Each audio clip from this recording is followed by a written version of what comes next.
Hi, I'm Kendra Jason, founder of Work for Change LLC, a workplace equity consulting company, and I wanted to drop in for just one moment and talk about doing what works. Specifically, I wanted to talk about why so many of our coworkers are not fighting for the retention of talented Black women and other people of color, especially when so much effort went into the recruitment and the hiring of those same people. All right, so let me first talk about really quickly why we are losing so many Black women and other people of color once they enter predominantly white organizations, right? One is a lack of sense of belonging and a lack of support. And this shows up in different ways. One, it shows up when ideas are not listened to or accepted.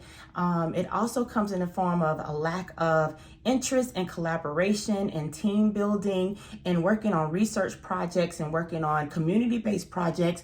Whatever it is that your organization does, it operates from a pot of ideas from your employees. And the thing is that many Black women and other people of color, when they put their ideas on the table, those ideas are often heard but then pushed to the side and not supported. So over time, after you get rejection after rejection, or you kind of get pushed to the back or pushed to the margins over and over again, those workers and those employees tend not to engage in the same way that they did. So on top of that lack of support for their ideas, and lack of support also comes in actual lack of money to do the projects that they want to do, lack of staff and administration to support their ideas when it comes to team collaborations or whatever project that they want to build from scratch or collaborate in, okay?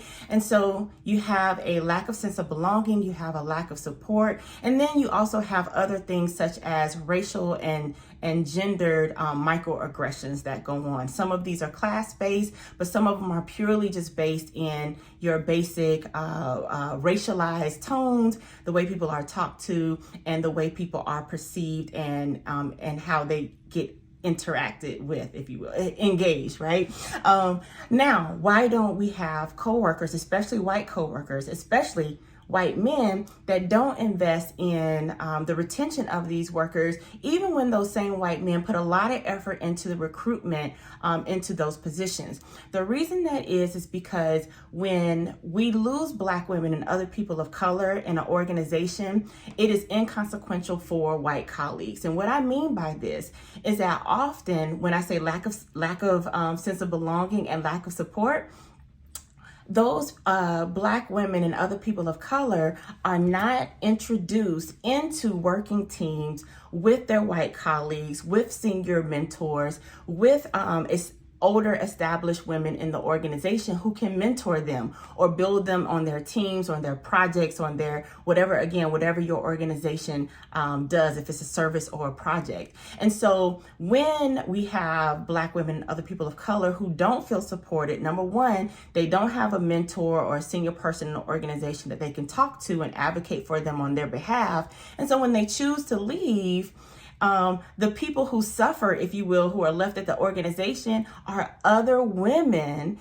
and other people of color who have built relationships, professional and personal relationships with these people who leave.